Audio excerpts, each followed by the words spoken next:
Tunaenda pamoja wana wa Mungu.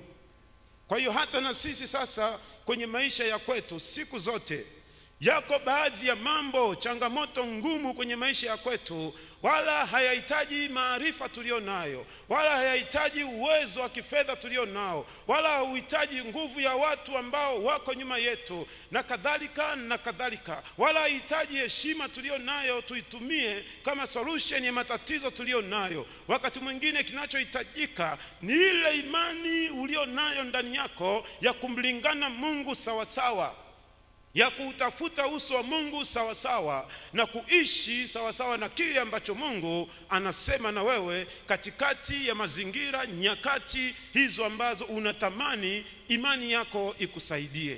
Bwana Yesu asifiwe sana. Wewe mwenyewe ni shuhuda wa maisha ya kwako, kwenye mazingira yako ya kazi, kwenye ndoa ya kwako, kwenye huduma ya kwako, kwenye utumishi wa kwako, kwenye cheo cha kwako, kwenye elimu ya kwako, kwenye uwezo wa kifedha ulio nao. Yawezekana umeweza kuvitumia hivyo vyote, havija kusaidia. Watu waliokuzunguka ukawashirikisha mambo yako, bado hakuna msaada wowote ulioweza kutokea. Lakini kumbe Mungu anachokitaka kwako ni imani yako iliyo bora na imani yako iliyo na uhai.